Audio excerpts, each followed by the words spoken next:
Selamat sore, Bapak, Ibu, Saudara-saudari yang terkasihi dalam Yesus Kristus. Selamat datang di acara virtual kebaktian GKI San Francisco. Sebelum kita memulai kebaktian kita pada sore hari ini, marilah kita bersaat teduh sejenak.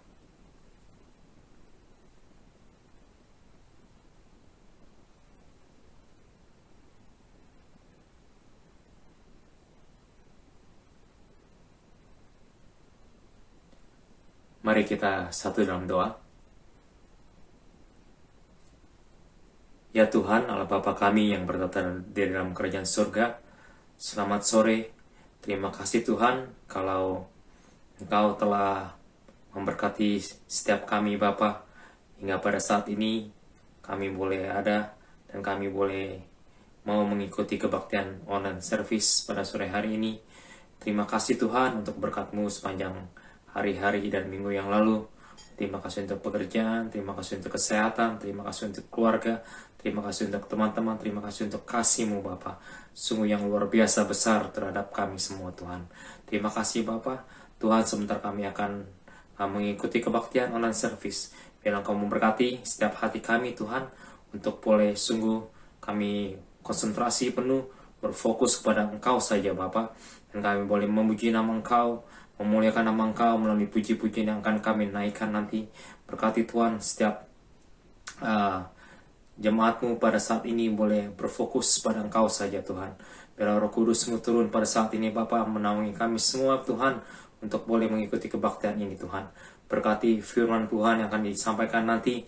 Biarlah Tuhan firman-Mu yang disampaikan boleh menjadi berkat dalam kehidupan kami, bekal dalam kehidupan kami, pegangan dalam kehidupan kami di dalam sehari-hari Bapa.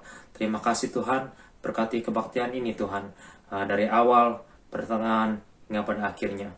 Hanya di dalam nama Tuhan Yesus Kristus, Juru Selamat kami hidup, kami telah berdoa dan mengucap syukur. Haleluya. Amin.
Kebaktian di minggu pertama Februari, tanggal 7 Februari 2021 ini terjadi karena pertolongan kita adalah di dalam nama Allah, pencipta langit dan bumi, Allah yang maha kasih, maha setia, dan Maha Pemulih.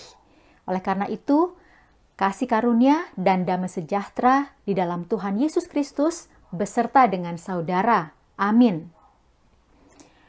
Tuhanku menyembuhkan.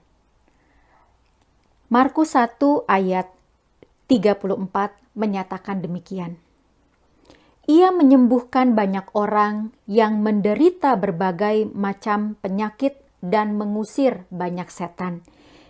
Ia tidak memperbolehkan setan-setan itu berbicara, sebab mereka mengenal Dia. Saudaraku, teks ini menunjukkan bahwa Yesus hadir memulihkan sepenuhnya kehidupan manusia dan mengutuhkan semua ciptaan Tuhan bebas dari segala gangguan yang ada. Karena itu apapun yang sedang kita alami, tetaplah tenang, bersabar dan bersandarlah pada Tuhan.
with my soul.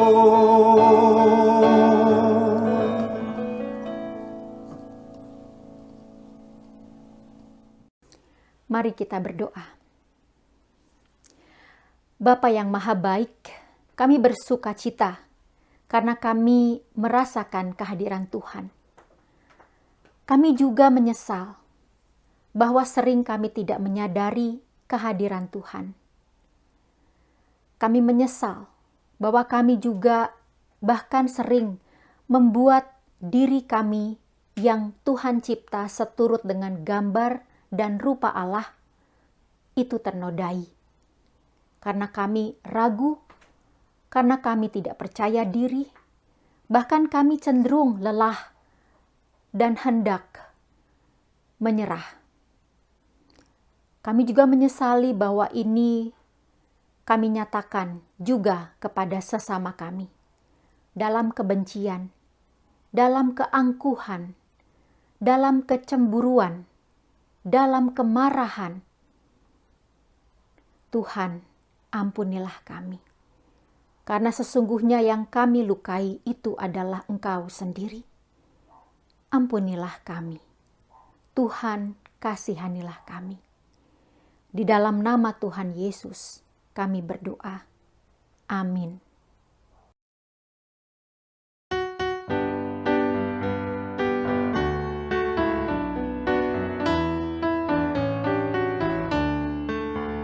Does mine eye hide my blushing face while his dear cross appears? Dissolve my heart in thankfulness and melt mine eyes to tears. At the cross, where I first saw the light, and the burden of my heart rolled away.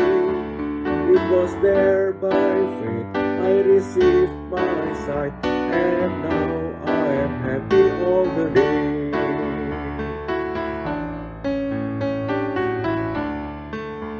But drops of grief can near repay the debt of love I owe.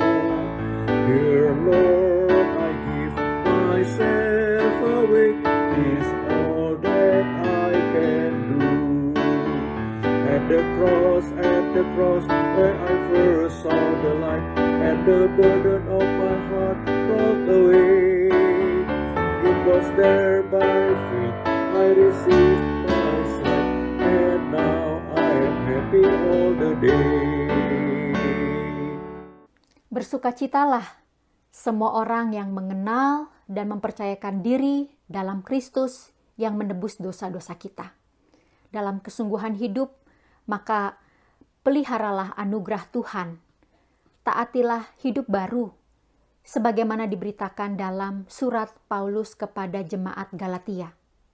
Galatia 2, ayat 19 dan 20. Sebab aku telah mati oleh hukum Taurat untuk hukum Taurat, supaya aku hidup untuk Allah. Aku telah disalibkan dengan Kristus. Namun aku hidup, tetapi bukan lagi aku sendiri yang hidup, melainkan Kristus yang hidup di dalam aku. Dan hidupku yang kuhidupi sekarang di dalam daging adalah hidup oleh iman dalam Anak Allah yang telah mengasihi aku dan menyerahkan dirinya untuk aku.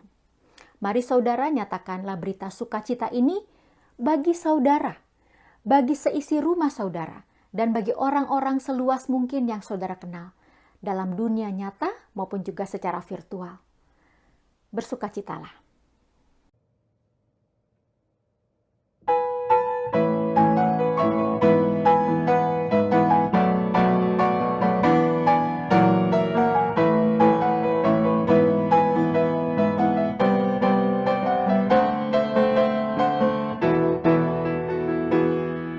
Tuhan Yesus sahabatku tercinta dan erat, melebihi segalanya bagiku. Bunga bakung paling indah yang tumbuh di lembah, mengampuni, menyucikan diriku. Menghibur dalam duka, penolong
dan meninggalkanku.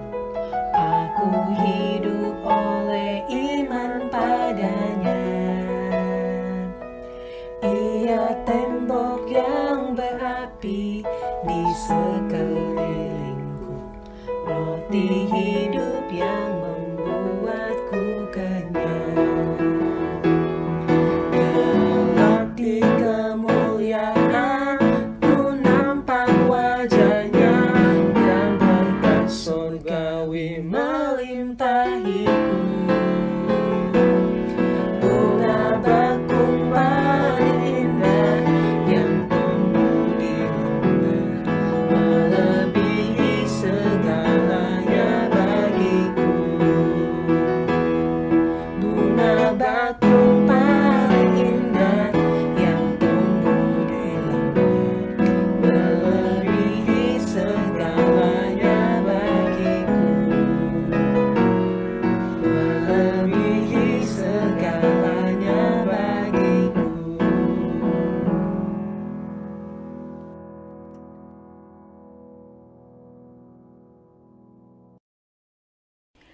Tuhanku menyembuhkan. Biarlah pemulihan yang kita alami terjadi dalam Kristus.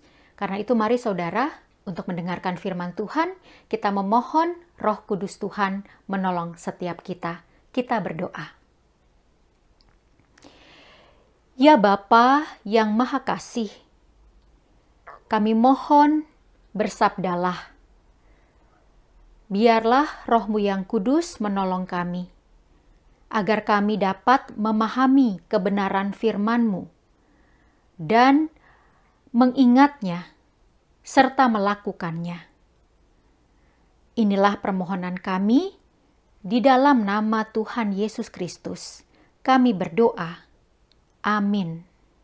Pembacaan firman Tuhan saat ini terdapat dari Yesaya 40 ayat 21 sampai 31. Demikian bunyinya. Tidakkah kamu ketahui, tidakkah kamu dengar, tidakkah diberitahukan kepada kamu dari mulanya, tidakkah kamu mengerti dari sejak dasar bumi diletakkan? Dia yang bertakhta di atas bulatan bumi, yang penduduknya seperti belalang, dia yang membentangkan langit seperti kain dan memasangnya seperti kemah kediaman. Dia yang membuat pembesar-pembesar menjadi tidak ada, dan yang menjadikan hakim-hakim dunia sia-sia saja.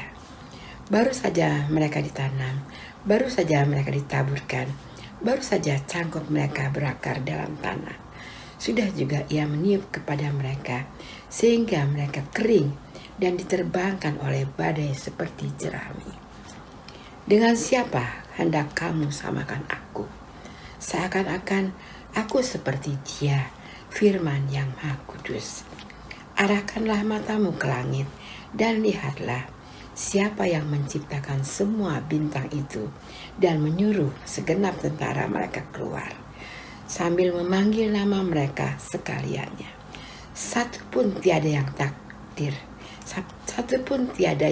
hadir, oleh sebab Ia Maha Kuasa dan Maha Kuat. Mengapakah engkau berkata demikian, hai Yakub, dan berkata begini, hai Israel? Hidupku tersembunyi dari Tuhan, dan aku tidak diperhatikan Allahku. Tidakkah kau tahu, dan tidakkah kau dengar? Tuhan ialah Allah kekal, yang menciptakan bumi dari ujung ke ujung. Ia tidak menjadi lelah dan tidak menjadi lesu, tidak terduga pengertiannya. Dia yang memberi kekuatan kepada yang lelah dan menambah semangat kepada yang tiada berdaya. Orang-orang muda menjadi lelah dan lesu, dan teruna-teruna jatuh tersandung. Tetapi orang-orang yang menanti-nantikan Tuhan mendapat kekuatan yang baru. Mereka seumpama Raja Wali yang naik terbang dengan kekuatan sayapnya. Mereka berlari dari tidak menjadi lesu. Mereka berjalan dan tidak menjadi lelah. Demikian firman Tuhan. Syukur kepada Allah. Mark chapter 1 verses 29 to 39. Now as soon as they had come out of the synagogue, they entered the house of Simon and Andrew with James and John. But Simon's wife's mother lay sick with a fever, and they told him about her at once. So he came and took her by the hand and lifted her up. And immediately the fever left her, and she served them. At evening, when the sun had set, they brought to him all who were sick and those who were demon-possessed. And the whole city was gathered together at the door. Then he healed many who were sick with various diseases, and cast out many demons, and he did not allow the demons to speak, because they knew him.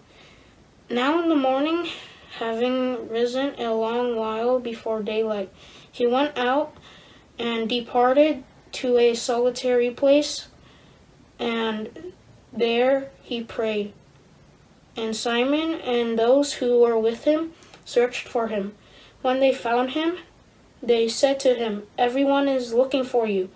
But he said to them, "Let us go into the next towns, that I may preach there also, because for this purpose I have come forth." And he was preaching in their synagogue throughout all Galilee, and casting out demons. This is the word of God.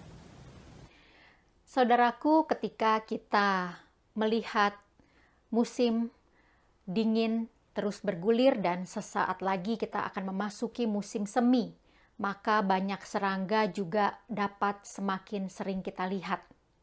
Bagaimana dengan belalang? Memang hidup di Amerika Serikat barangkali kita jarang melihat belalang. Namun menarik kalau kata ini tadi muncul di dalam kitab Yesaya. Kehadiran belalang dalam kehidupan sehari-hari memang turut menandai kualitas ekosistem atau kualitas baik tidaknya habitat alam. Kepala belalang itu mungil, saudara. Mungkin juga otaknya kecil, ya. Lalu belalang bisa melompat sejauh sekitar 20 kali panjang tubuhnya. Karena ada kutikel atau ada kulit ari, semacam spring atau semacam per di dalam lututnya. Jadi bayangkan kalau kita manusia memang seperti belalang, kita bisa melompat sejauh selebar lapangan bola misalnya. Belalang juga punya sayap untuk lari dari predator atau pemangsa. Telinga belalang bukan seperti kita ada di sisi kepala, tetapi ada di bagian perutnya, di bawah sayapnya. Belalang bahkan mampu mendengar belalang yang lain. Namun mereka tidak bisa membedakan nada dengan baik. Dan belakangan ini belalang semakin melenyap kehadirannya. Karena banyak faktor. Ada pestisida atau insektisida yang menyebabkan populasinya jauh menurun, atau juga karena cuaca, suhu yang semakin banyak hujan, semakin lama dingin, itu menyebabkan belalang tidak bisa bertahan. Juga predator, pemangsa yang semakin jumlahnya banyak karena tadi ada ketidakseimbangan dalam ekosistem. Lalu kalau tadi Yesaya juga mengutip belalang, dikatakan Tuhan bertahta di atas bulatan bumi yang penduduknya seperti belalang. Di sini Yesaya melihat bahwa kita manusia itu seperti belalang dalam arti punya banyak potensi. Karena kita juga sebagai manusia sebetulnya adalah, jangan lupa, diciptakan seturut dengan gambar dan rupa Allah. Kita punya banyak cara untuk punya alat panca indera untuk merasakan, untuk bereaksi dan sebagainya. Tetapi juga sekaligus ada terus-menerus tantangan yang menodai kehidupan kita. Dalam konteks Yesaya misalnya Babel. Tantangan Babel itu menyebabkan Israel masuk dalam masa-masa pembuangan. Bayangkan mereka itu menjadi sosok yang terasing. Jadi seumpama belalang, kita mungkin juga seringkali merasa hidup kita rame, banyak orang bisa dilihat, tetapi sesungguhnya hidup kita itu ringkih, rentan, dan rapuh. Kita tidak mampu menyampaikan isi hati kita dengan baik. Kita seringkali salah paham dengan orang sekitar kita. Seperti dalam konteks Yesaya tadi. Apalagi mereka berada dalam masa pembuangan, terasing. Tidak bisa ke tempat ibadah mereka. Terasing dengan lingkungannya, rumahnya tidak ada lagi. Nah, saudara-saudara, itulah sebabnya Tuhan Allah kita sesungguhnya mengingatkan dalam konteks Yesaya tadi, bahwa apapun dan siapapun yang terhebat dan terindah dalam kehidupan kita, tidak akan pernah sebanding dengan siapa Allah sesungguhnya. Pembesar-pembesar dikatakan oleh Nabi Yesaya menjadi tidak ada. Yesaya mengingatkan terus bahwa seperti umat Israel di zaman Yesaya yang kehilangan hampir segalanya, rumah, tanah, keluarga, identitas, keluar dari rumah, dari tanah suci, dibuang ke tempat asing yang tidak disukai. Tetapi di situ Yesaya mengingatkan ada 4 hal. Bahwa Tuhan Maha Kuasa dan Maha Kuat. Bahwa Tuhan Allah itu kekal. Dia menciptakan bumi dari ujung ke ujung. Bahwa dia mengenal setiap sisi selak-beluk kehidupan dunia, apalagi juga manusia. Dan bahwa dia tidak pernah lelah, dia tidak menjadi lesu, dia tidak terduga pengertiannya. Dan bahwa dia memberikan kekuatan kepada yang lelah, menambah semangat kepada yang tiada berdaya. Itulah sebabnya hari ini kita melihat tema Tuhanku menyembuhkan. Karena Yesaya mengingatkan betapa kuatnya Tuhan Allah kita. Betapa dia kekal ada. Ketika yang lain menghilang. Ketika yang lain tidak bisa merespon. Ketika yang lain tidak bisa dihubungi. Ketika yang lain berubah menjadi tidak berdaya. Tetapi Tuhan Allah kekal. Ketika yang lain menjadi lelah. Ketika yang lain menjadi lesu, ketika yang lain berubah, Tuhan Allah tetap ada. Ketika yang lain sedang lemah, tidak punya semangat, tidak bisa berbagi semangat juga kepada yang lain, Allah itu ada untuk memberikan semangat, memberikan kekuatan. Jadi bukan hanya dia tahu saudara dan saya kadang-kadang bisa letih, tetapi juga bahwa dia akan terus memberikan kekuatan kepada saudara dan saya ketika kita mulai menjadi letih. Sampai di sini saudara-saudara, mari kita renungkan. Baru masuk minggu pertama Februari. Pandemi belum juga selesai. Ada banyak hal yang masih tertunda. Tetapi di situ kita belajar tentang the beauty of belatedness. Indahnya hidup yang tertunda. Indahnya hidup yang tidak serba diburu-buru, dikejar-kejar. Indahnya hidup yang tidak ambisius. Sebab di situ kita belajar bergantung kepada Tuhan. Itulah sebabnya Yesaya 40 ayat 22 juga mengatakan, orang yang menanti-nantikan Tuhan mendapat kekuatan baru. Seumpama Raja Wali yang naik terbang dengan kekuatan sayapnya. Mereka berlari dan tidak menjadi lesu. Mereka berjalan dan tidak menjadi lelah.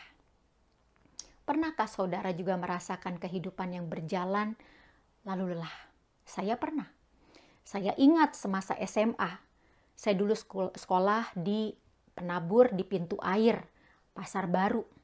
Jadi kalau olahraga itu kami ke lapangan banteng yang luasnya besar. Saya kalau lari, saya itu selalu paling belakang. Jarak pendek, jarak panjang sama saja. Bukan karena besar tubuh saya. Saya waktu itu termasuk ukurannya yang terkecil Dalam arti kalau bandingkan dengan kondisi saya dalam beberapa tahun belakangan sesudah menikah, pun saya tidak pernah lagi seramping dulu, ya. Tetapi saya selalu paling belakang. Begitu saya bekerja, pindah negara, saya baru lari satu blok, bukan satu blok lah, satu trotoar begitu, sudah capek, nggak bisa lagi lari dengan kecepatan yang konstan. Tetapi semakin hari ketika semakin banyak lari, ketika semakin punya tujuan untuk cepat datang ke sana, tidak terlambat, kejar tram supaya tidak ketinggalan, karena kalau ketinggalan tram berarti bis berikutnya itu bisa ketinggalan juga. Jadi harus nunggu lagi yang berikutnya, ya.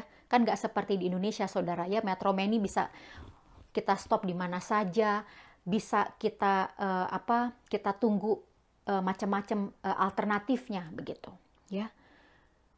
Tetapi akhirnya saya kuat.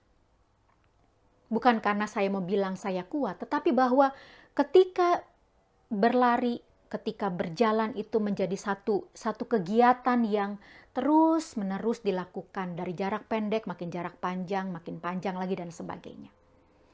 Tetapi disitulah kita belajar bahwa ternyata betul. Ketika kita mau melakukannya terus-menerus, ada kekuatan yang terus Tuhan tambahkan. Jadi biarlah kita pun dalam melihat kehidupan, perkembangan spiritualitas kita, mentalitas kita selama masa pandemi ini, kita juga melihat apa yang tadi Yesaya katakan. Lalu Tuhanku menyembuhkan juga, kita mau belajar dari teks Markus 1 yang tadi kita dengar pembacaannya, dalam ayat 29 sampai 39. Di situ juga bunyi Yesaya keempat hal tadi terus bergaung dalam kepala kita. Bahwa ternyata pemulihan Tuhan itu terjadi bukan hanya kepada satu arah saja. Tetapi juga pertama-tama kita mau melihat dalam perspektif atau kacamata Injil Markus. Bahwa ternyata ketika Tuhan Yesus datang, Dia memberitakan kerajaan Allah. Dan Dia juga memastikan melawan segala kekuatan yang menghancurkan kehidupan. Werner Kelber mengatakan mengatakan seperti itu.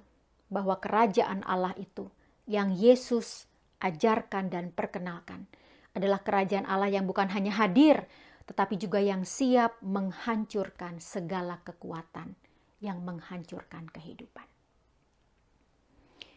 Apa kekuatan-kekuatan itu? Yang pertama, kekuatan yang mungkin datang dari sesuatu yang kita sadari terjadi dalam kehidupan kita sendiri. Tuhan mengembalikan itu menjadi sebuah hal yang menjadi satu pribadi kita yang utuh lagi. Pemulihan ibu mertua Simon oleh Yesus, contohnya. Bahwa di situ Yesus menjadikan diri si ibu mertua itu menjadi pribadi yang utuh lagi. Saat itu Yesus berada bersama dengan sesama murid dan keluarganya. Jadi bayangkan, minggu lalu kita melihat bagaimana Yesus di rumah ibadat mengusir roh jahat dari seorang yang kerasukan, ya. Jadi sesudah dia mendemonstrasikan pengusiran setan itu, maka lalu dia pergi bersama dengan para muridnya dan berada di rumah Simon Petrus, ibu mertuanya yang sedang sakit demam. Jadi bayangkan di sini saudara, dia memulihkan ibu mertua Simon Petrus dari yang tadinya sakit menjadi utuh lagi. Kenapa menjadi utuh? Karena kita di sini melihat bukan hanya bahwa sakitnya hilang, bukan hanya bahwa dia tidak demam lagi, tetapi juga dia menjadi pribadi yang bisa berdiri dan bisa kembali melayani. Disinilah kita sebagai orang Kristen diingatkan bahwa kalau Tuhanku menyembuhkan, maka menyembuhkan itu sesungguhnya bukan hanya bicara pemulihan yang demam jadi tidak demam. Yang sakit jadi tidak sakit. Yang nyeri jadi tidak nyeri lagi. Tetapi juga dia bicara soal bagaimana kita bisa kembali melayani. Jadi sampai di sini mari kita periksa kehidupan spiritual kita. Apakah kita betul-betul sudah sembuh? Dalam arti kita sudah siap melayani Tuhan kembali. Sebagaimana ibu mertua Simon kembali melayani mereka. Lalu juga yang kedua, bukan hanya itu tetapi juga dikatakan bagaimana dia kembali kepada komunitasnya. Dia cari lagi persekutuannya. Ya, bukan hanya melayani sebagai cara untuk aktualisasi diri dan potensi, bukan hanya untuk memperlihatkan aku bisa apa, tetapi juga bagaimana aku dengan segala kebisaan dan kepandaianku ikut berkontribusi, ikut berperan dalam persekutuan yang lebih luas. Jadi mari di sini juga kita periksa kehidupan spiritual kita. Apakah kita juga berpotensi memberikan kontribusi, memberikan peran serta yang bermakna bagi lingkungan, bagi persekutuan yang lebih luas lagi. Bukan hanya orang sebangsa denganku, bukan hanya seorang seras denganku, bukan hanya orang yang bisa berbicara sama seperti bahasaku, tetapi juga mereka yang juga terasing dari lingkungannya.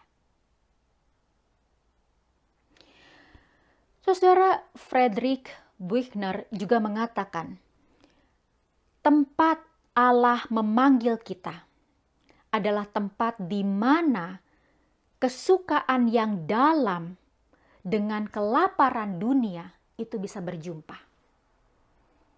Jadi kalau kita mau melihat di mana Allah, maka Allah berada di mana ketika kita bisa bersuka secara mendalam dan kesukaan itu bertemu dengan kelaparan dunia. Artinya ada rangkulan, ada pelukan yang juga dapat ikut memulihkan orang-orang yang terlupakan di dunia.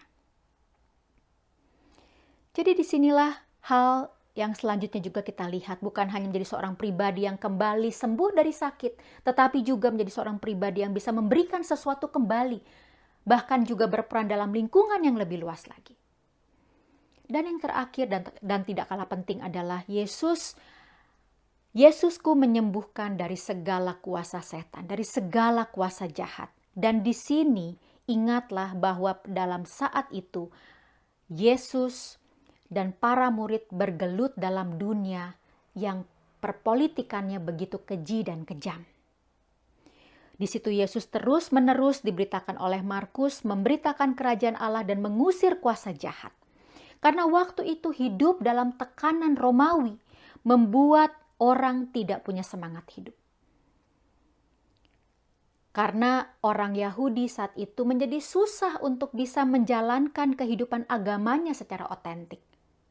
Dulu misalnya ada seorang gubernur Romawi bernama Cumanus yang menyulut konflik Romawi-Yahudi ketika orang Yahudi berziarah untuk hari Paskah.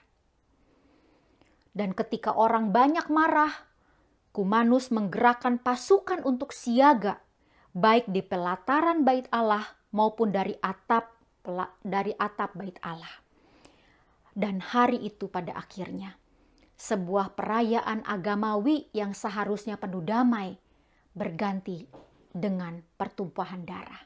Ada sekitar 20.000 sampai 30.000 orang Yahudi mati.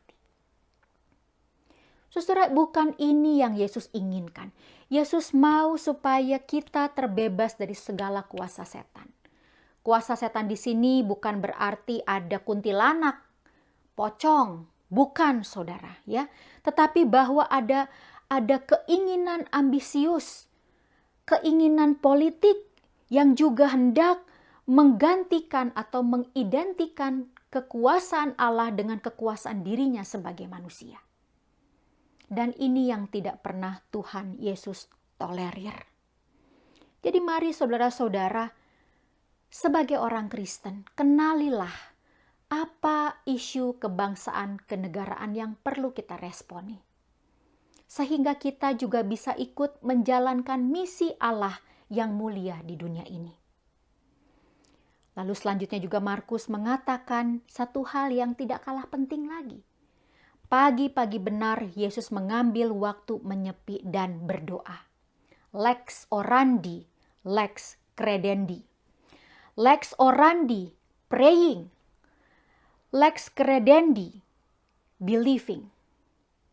Jadi bagaimana apa yang kita doakan itu membentuk apa yang kita percayai.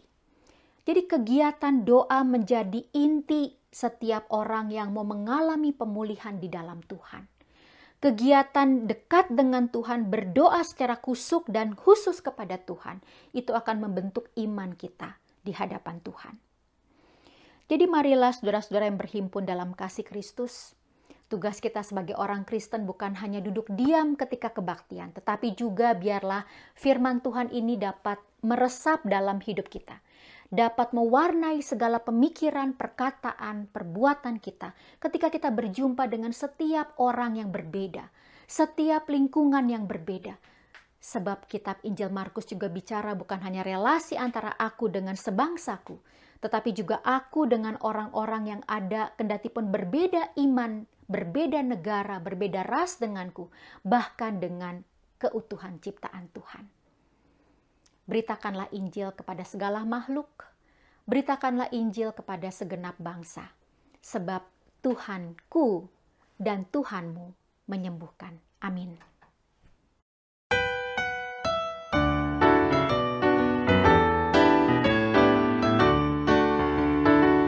Hati yang gembira adalah obat, seperti obat. Hati yang senang, tapi semangat yang patah keringkan tulang. Hati yang gembira, Tuhan senang.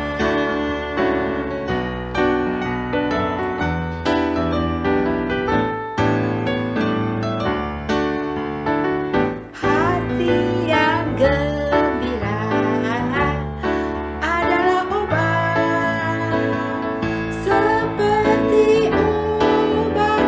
Hati yang senang, tapi semangat yang patah keringkan tulang. Hati yang gembira, Tuhan senang. Hati yang gembira, Tuhan senang.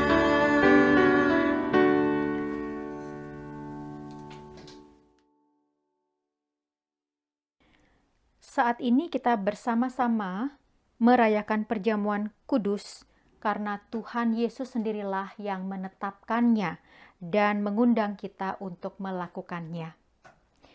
Pada waktu malam ketika ia hendak diserahkan, Tuhan Yesus mengambil roti, mengucap syukur, dan memecahkannya serta berkata, "Inilah tubuhku yang diserahkan bagi kamu. Perbuatlah ini menjadi peringatan akan aku." Setelah makan, ia mengambil cawan dan berkata, "Cawan ini adalah perjanjian baru yang dimeteraikan oleh darahku. Perbuatlah ini setiap kali engkau meminumnya, menjadi peringatan akan aku." Kematian Kristus kita wartakan, kebangkitan Kristus kita rayakan, kedatangan Kristus kita nantikan. Tuhan telah mengampuni dan mempersatukan kita. Oleh karena itu, marilah kita hidup dalam damai dan pengampunan. Amin. Mari saudara, kita berdoa. Kami bersyukur kepadamu, ya Allah yang hidup, atas penebusan dosa, dan bahkan dengan sakramen perjamuan kudus, kami diingatkan bahwa kami terus-menerus diberikan kekuatan untuk menghadapi seluruh kenyataan hidup. Maka biarlah Tuhan melayakkan kami untuk mengambil bagian dalam anugerah-Mu yang besar ini. Terima kasih Bapa. Di dalam nama Tuhan Yesus kami berdoa. Amin.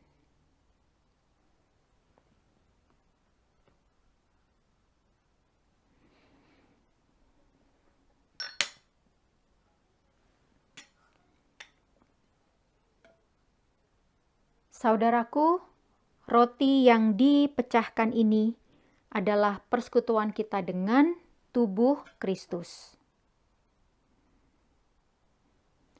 Ambillah,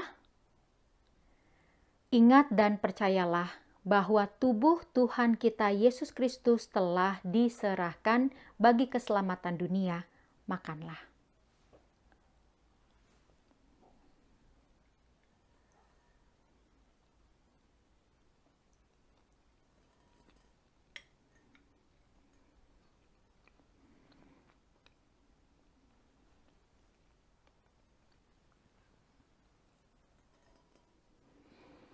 Saudaraku, cawan minuman syukur ini adalah persekutuan kita dengan darah Tuhan kita Yesus Kristus.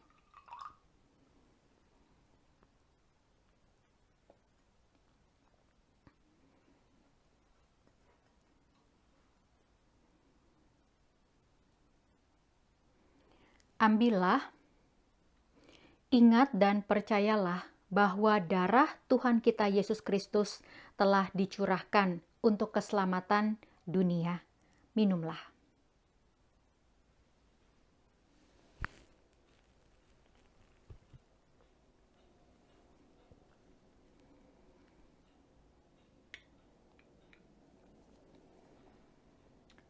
Bersyukurlah, hai jiwaku. Bersyukurlah, hai segenap batinku, bahwasanya kasih setia Tuhan untuk selama-lamanya.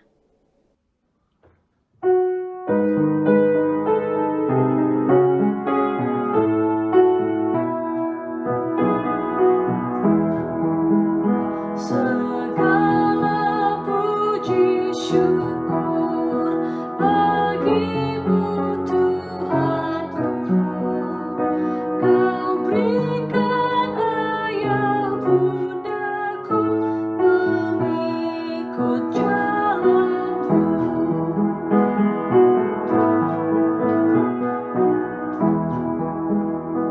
Kau berikan ayah bunda menjadi suriku di dalam tutur sikapnya sesuai citramu.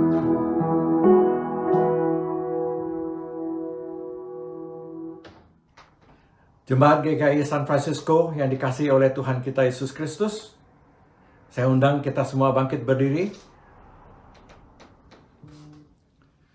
Bersama dengan gereja di segala tempat dan abad, marilah kita bersama-sama menyatakan iman percaya kita demikian.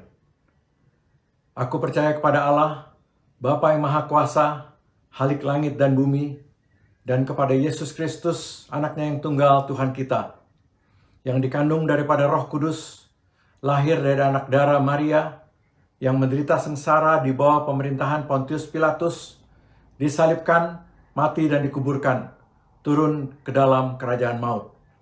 Pada hari yang ketiga, bangkit pula dari antara orang mati, naik ke surga, duduk di sebelah kanan Allah, Bapa yang Maha Kuasa, dan dari sana ia akan datang untuk menghakimi orang yang hidup dan yang mati.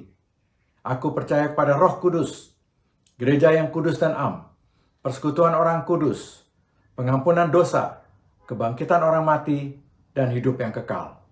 Amin. Dipersilakan duduk kembali. Dalam keheningan, mari kita berdoa. Bapa Surgawi, terima kasih untuk apa yang Engkau ingatkan kepada kami di hari ini. Bahwa pemulihan itu terus ada, kendati pun pandemi terus berlangsung, kendati pun pembagian vaksin juga belum merata, kendati pun juga kemampuan kami untuk bisa hidup terbiasa dengan kegiatan-kegiatan social distancing ini menyesakan. Tetapi kami percaya pemulihan Tuhan terus ada, karena itu Bapa berdayakan kami, supaya kami tidak merasakan kesepian, sehingga potensi-potensi yang baik dari Engkau itu menjadi mati. Tetapi justru bangkitkanlah kami. Supaya kami juga bahkan bukan hanya merasa sehat secara spiritual dan mental, tetapi juga kami kuat untuk membagikan kasih-Mu kepada dunia. Melalui setiap lingkaran persahabatan, persaudaraan yang kami miliki. dan juga mampukan kami untuk ikut berpartisipasi dalam segala gerakan kasih, keadilan, dan keutuhan ciptaan Tuhan. Sehingga kami dapat ikut mewartakan kebaikan Kristus secara kosmis. Kami juga Tuhan menyerahkan pergumulan kami sebagai GKI San Francisco, sebagai Presbiteri San Francisco, sebagai tubuh Gereja Presbiterian di Amerika Serikat. Mampukan kami untuk tetap dapat melakukan tugas-tugas diakonia, tugas-tugas koinonia, dan tugas-tugas misi apapun yang Tuhan percayakan kepada kami. Kami juga mau menyerahkan tugas bersaksi. Biarlah dalam setiap usia dalam tubuh jemaat kami, baik dalam masa-masa bayi 3 tahun ke bawah, maupun juga dalam masa-masa kanak-kanak, dalam masa-masa remaja, pemuda, dewasa, dan kaum lansia. Kami tetap mampu berkontribusi dan saling menguatkan, sehingga ketika ada yang sakit, kami bisa ikut memulihkan dengan kehadiran kami, dengan doa kami, dengan apapun yang dapat kami buat. Dan biarlah segala program kerja yang baik itu dapat kami dukung bersama-sama, sehingga kami bukan hanya menjadi gereja yang eksklusif, tetapi juga gereja yang ekumenis, di mana kami merasakan persaudaraan, kendati pun kami ada di lokasi-lokasi yang berbeda-beda, dan dengan warna rambut, warna kulit, warna bola mata yang juga berbeda-beda. Kami juga serahkan pergumulan Amerika Serikat di dalam membentuk ekonomi yang baik. Biarlah ekonomi yang dibentuk bukanlah ekonomi kapitalis, melainkan ekonomi yang transformatif, di mana di situ ada koinonia, ada kehidupan, ada rasa untuk berbagi hidup satu dengan yang lain. Sehingga suara-suara yang selama ini tidak terdengar, itu diakui dan diberdayakan. Kami takut Tuhan dengan berbagai tindakan kejahatan yang terus mendera people of color atau orang-orang berkulit warna. Apapun itu. Biarlah semangat untuk saling bekerja sama semakin dapat ditingkatkan. Dan memasuki masa-masa seminggu ke depan, kaum warga Tionghoa juga akan merayakan tahun baru mereka. Dan biarlah Tuhan melalui perayaan seperti ini, kami ikut menemukan Kristus di dalam perayaan-perayaan ini. Bahwa kuasa Tuhan telah mengalahkan segala kuasa jahat. Dan bahwa Kristus memenangkan kehidupan yang penuh damai dan penuh sukacita. Kami serahkan juga pergumulan Indonesia yang kami cintai. Biarlah orang Indonesia, pemerintah Indonesia, relasi Indonesia, hubungan diplomatik Indonesia dengan negara-negara lain juga semakin merdeka. Sehingga identitas bangsa Indonesia juga tetap menjadi orang-orang yang mengagungkan nilai-nilai kemanusiaan sebagaimana tercermin dalam Pancasila dan Undang-Undang Dasar 45. Terima kasih untuk segala partisipasi yang kami dapat rayakan dalam kehidupan kami. Bagi yang sakit, Tuhan pulihkanlah. Berikan kesabaran dan kekuatan. Bagi yang sedang berlelah, Tuhan berikanlah semangat kepada mereka yang letih lesu. Sebagaimana Yesaya tadi mengatakan, bahwa Engkau akan setia menguatkan dan memberikan semangat kepada yang membutuhkannya. Inilah doa kami serahkan dalam semangat Yesus yang mengajak kami untuk berdoa.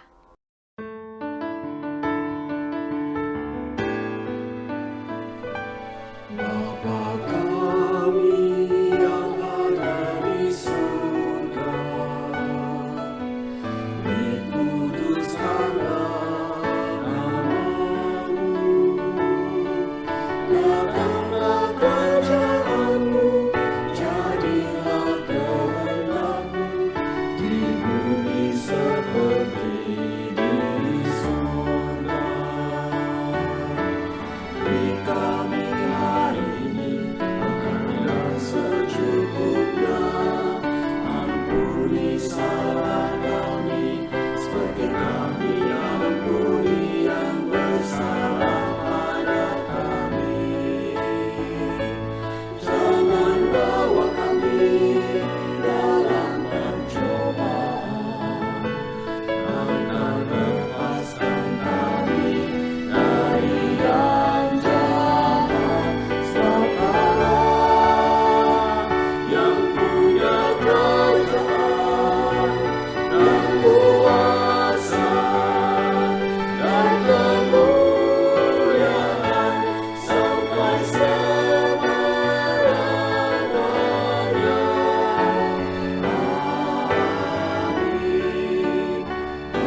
Selamat sore jemaat yang dikasihi Tuhan. Berikut ini adalah warta jemaat untuk minggu ini. Bagi jemaat yang membutuhkan konsultasi pastoral, dapat menghubungi majelis atau pendeta Evangeline Poa melalui nomor 415-685-5979 atau mengirimkan email ke session@gkisf.org. Majelis jemaat mengucapkan selamat bagi mereka yang merayakan hari ulang tahun, anniversary, ataupun peristiwa penting lainnya. Oleh karena itu, sebagai ucapan syukur, jemaat dapat memberikan persembahan melalui Thanksgiving ke nomor 415-532-2225 atau secara online melalui website berikut ini. Persembahan juga dapat diberikan melalui Zelle ke email gkisf1991@gmail.com. Jemaat dapat transfer uang atau mendepositkan cek ke Bank of America atas nama GKI San Francisco. Untuk nomor account dan routing number dapat dilihat di WhatsApp Group GKI San Francisco. Dalam masa-masa social distancing ini, majelis ingin mengundang jemaat untuk tetap berpartisipasi dalam persekutuan dengan umat Tuhan. Berikut ini adalah kegiatan virtual gereja kita. Doa malam setiap hari Senin, jam 8:30 sampai 9:30 malam. Pemahaman Alkitab setiap hari Kamis malam, jam 8:30 sampai dengan jam 8:30. Sunday School setiap hari Sabtu pagi, jam 11 sampai 11:30. Youth Fellowship setiap hari Sabtu malam, jam 8 sampai dengan jam 9. Info lebih lengkap mengenai kegiatan ini dapat dilihat di WhatsApp Group GKI San Francisco. Kami juga mengundang jemaat untuk menghadiri virtual social hall setelah ibadah ini selesai. Demikian warta minggu ini. Terima kasih atas perhatian saudara sekalian. Sampai jumpa minggu depan, jam 4 sore di channel yang sama. Stay healthy and safe. Tuhan memberkati.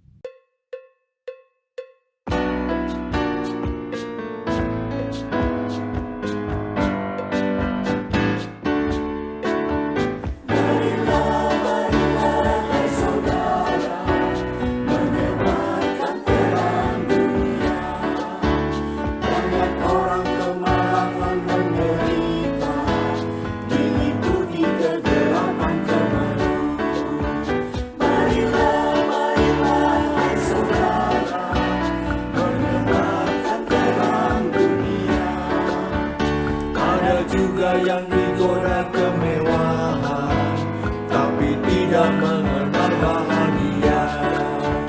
Marilah, hai saudara, menyebarkan terang dunia. Karena bilang yang sengsara dalam hati, kekurangan cinta kasih yang benar. Marilah, hai saudara, menyebarkan terang dunia. Tuhan Allah mengasihi dunia ini, Yesus Kristus menerangi yang gelap. Marilah, hai saudara, menyebarkan terang dunia. Marilah, hai saudara,